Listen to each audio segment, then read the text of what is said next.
Hello, and welcome to Stand Up for Jehovah. When I was at junior school, probably aged about 10 or 11, there was a place near my house. It wasn't a school thing, it was a club. It was called Club 21. And at some point towards the end of junior school, they started having junior discos, maybe a couple of times a year on a Friday tea time, I'd say, because it wasn't a late night thing. And of course, everyone at school was terribly excited, and they'd rush around school going, "You're going to Club 21, you're going to Club 21." And obviously I knew that I couldn't go to Club 21. But maybe the first time, maybe a little part of me thought that there might have been an outside chance that I could go to Club 21, because it wasn't a birthday and it wasn't Christmas and it wasn't celebrating anything and we didn't need to take presents. And it might have just been maybe music and dancing, but actually it was very, very worldly, apparently. And so I couldn't go to Club 21. So every time this event came up, which, like I say, wasn't very often, and it wasn't a school-sponsored thing because I went to school a long time ago, before the world was the sophisticated place it is now, and before schools did school discos. So every now and again, when this event came up and everyone would rush around going, "Are you going to Club 21? You're going to Club 21?" And even nice children, like my best friend, went to Club 21. I couldn't go. And so obviously in my mind, I imagined what was happening at this mecca of amazingness that was Club 21. And I had the Watchtower and Awake articles to go on, so I knew that it would be incredibly worldly, that it would probably involve smoking and drinking and sexual relationships, because that's what happened at discotheques, because I'd seen the pictures, and the men had been tuxedos and the women would be in kind of low back, low neck, slinky ensembles, and it would probably result in lots of premarital sexual relations. Bearing in mind that we were 10 or 11, but that's genuinely what I thought was happening at Club 21. So fast forward a little bit to secondary school when I was about 15, and a discotheque, which was now known as a disco because the world had moved forward a little bit. A disco opened up next to Batley bus station, and I went to an all-girls school, so boys were at a kind of a premium. If you knew a boy, that was like bang tidy, because we didn't really know boys. If you happened to know a boy, maybe if you had a brother who had a friend, that was quite special. And some of the girls started going to the nightclub. I mean, I'm almost in the modern era now, aren't I? Some of the girls started going to what was now known as the disco by Batley bus station. And they reported back to my naive ears something just amazing, something that I couldn't even visualise, so sophisticated. Not only the tuxedos and the slinky low back, low cut dresses and the sexual relations that were happening, but at this disco, apparently there were tables, so you didn't just dance, you sat down, very grown up, and the tables had telephones on them for the purpose, I was told, of phoning up another table and saying, "My mate fancies you."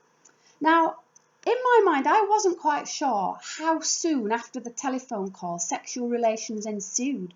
Was it immediately, or was there a little bit of courtship in the nightclub, or did it not even happen at all? Well, of course it happened, because these were worldly places where I wasn't allowed to go.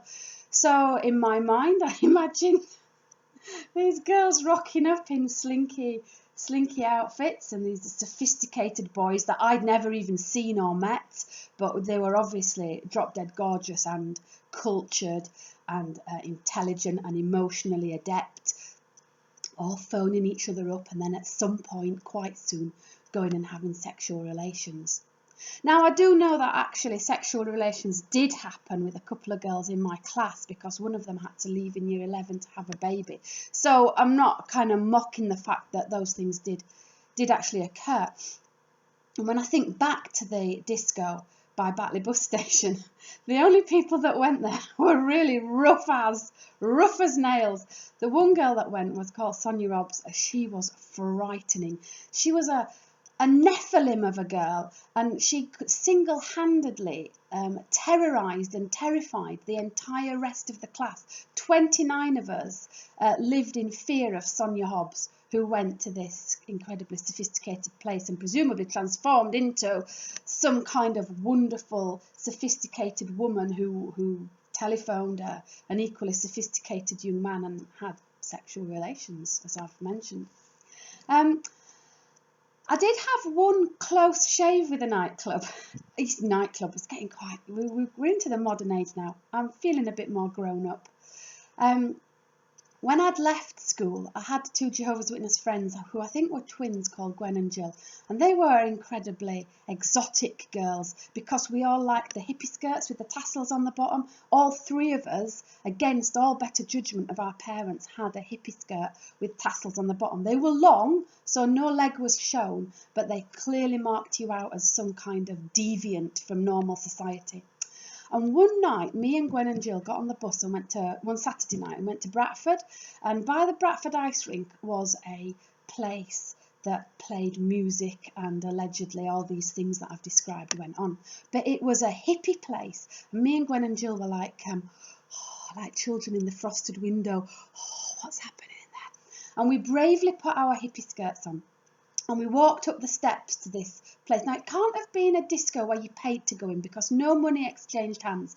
But as you went in at the door, which was open, the toilets were immediately on your left before you went into the den of iniquity that involved sexual relations and illicit drugs and all the worldly things that happened on the front of Awake magazine covers. And me and Gwen and Jill, being quite innocent but wanting to be brave, we dodged into the ladies' toilets, and we stayed in the ladies' toilets for an hour, the three of us, and every hippie type person that came into the toilets had these amazing hippie clothes on, like the necklaces and the tassel skirts and maybe a tassel jacket, and every person, all three of us, went, oh my god, she's so cool, oh my god. And then we came out of the toilets, got on the bus and went home and felt like incredibly guilty that we'd done this really worldly thing where we'd spent Saturday night in the toilets of a hippie club going, oh my God, at people's clothes. That was the single most exciting thing I ever did associated with discotheques or nightclubs. Other Jehovah's Witnesses that were my peers used to go to a disco in Wakefield called Rooftop Gardens, and I never got invited. A, because I only had a tassel skirt and looked like a bloody hippie, and B, presumably because my dad was an elder and I'd probably dob everybody in. Although actually, I wouldn't have dobbed everybody in, but anyway, I think that was the perception of me at the time. I was a swatty keener. So Rooftop Gardens in Wakefield, I also knew girls from school that went there, and Wakefield was a bit further away than Batley bus station because I lived in Batley, and it just seemed, the apex of exoticness. This was the equivalent of maybe going to Naked Rhino in London. I've invented that club, but I remember seeing girls with boobs outside a gentleman's club called Rhino once, something Rhino. It was that level of sophistication, going to Rooftop Gardens in Wakefield. And actually there was a boy next door to me called Jamie who used to go to Rooftop Gardens as well, and my entire teenage fantasy involved me going to Rooftop Gardens with the boy next door who wasn't a Jehovah's Witness. And again, in my mind, I imagined this phenomenally swanky place. It obviously involved walking up steps because I knew that now that some discotheques did indeed occur at the top of steps because I'd been quite close to one. And it involved gardens and a rooftop. Rooftops, to my mind, meant New York. That was the only place where they had rooftops. You have like a New York rooftop and you have a man in a tux. Again, everybody was in tuxes up here, kind of leaning over a balcony looking across Central Park and clinking champagne glasses. That's what I thought Rooftop Gardens in Wakefield was. I've never been. It's probably shut down now. Never knew what it really looked like, but it was like it made me ache with desire, this place, in the absence of any knowledge about it. If you're one of my friends and you went to Rooftop Gardens, please feel free to tell me that it wasn't full of swanky men in tuxedos clinking champagne glasses, because that's what's still up there. Anyway, you know, I found out eventually what discos do, because my little boy, when he started infant school, I tells you, when he started infant school, they started having school discos. They're not discotheques now. Discotheques quite wealthy. School disco. And I was fascinated to find out what happened at a school disco. And obviously, with the boy only being 5, I had to go along and stay with him. And I found out it's not, nobody wore tuxedos. None of the girls wore slinky nightclub dresses. There were no tables and no telephones, not at my boys' school anyway. Basically, it was kind of a big fat man in a corner behind a booth that had a few lights above it, and he just played most of the records that kids like Superman and those kind of ones, and a few modern ones. And every now and again, there'd be a dance that everybody knew the actions to, and the actions are generally quite literal interpretations. I love you, I love you, I love you. And that's how it went. And all the girls knew the moves, and the boys just kind of bashed around into each other, loosely described as dancing. Could also be described as bullying if you were a teacher. And then after an hour, they all went home. Free glass of squash. With the £2 entry fee. I didn't know you got free drinks at discos, but apparently you do. You get a free glass of orange juice, and then you go home. Nobody had sexual relations, which came as quite a shock to me.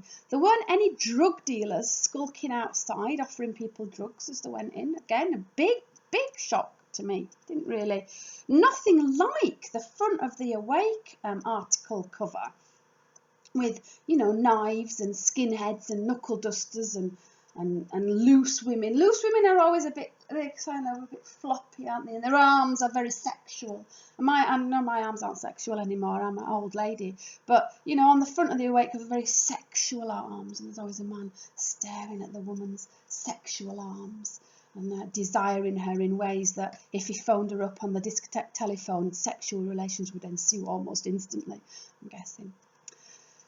So, discotheques, never really got into it. Now, I know you're thinking, come on, Louise, you've left now. You can go to discotheques. You can go to discotheques. You can go to Cheltenham and walk into a discotheque and pay your money on the door like a grown adult and be free to enjoy discotheques. And that is true, I could. But I'm a firm believer in things happening at the right time. For me, I think if you do something at the right time, it fits. If you try and do it later, when you're a fat middle-aged lady, it looks like you're trying to be a teenager when really you're a fat middle-aged lady. It's all a bit mutton dressed as lambish to me. And here's the other problem. I go to bed at 9 o'clock. I shit you not. I'll say that again. I go to bed at 9 o'clock. I'm a very tired person. And here's the other problem. I don't really like loud noises. And that whole loud noise going to bed at 9 o'clock thing tends to exclude me from the discotheque scene quite significantly. I have thought as a business venture that I could set up like a disco scene for fat middle-aged ladies and paunchy bald men who like to go to bed at 9 o'clock and don't like loud noises. You could have a bit of, you know, modern beat combos going on, but not so loud that you can't talk to people on the back phone at the other table. And then it needs to start early. I've noticed that most discotheques in my area, if you rock up at 9 o'clock, you're the only person in there. You have to rock up at about 11:30, which I don't know if that time even exists, but apparently it does to young people. And then that's when it starts. And then you have to do the whole drugs, sexual relations, phoning people up thing. And then it finishes. Well, that must be like tomorrow. It must finish tomorrow. I don't know how that works. It didn't happen at the right time, and I'm not going to force it to happen now. And the whole imagining that it was this wonderful, exotic, sophisticated den of iniquity. It's just kids jumping around and dancing in the main part. And I'm so happy that my children can have those rites of passage. And actually, now that my son's really almost grown up, like he's going to be 8 in 2 weeks, he doesn't even like discos anymore. So there you go. It was all very exciting until I found out what they were like. Thank you for listening to Stand Up for Jehovah.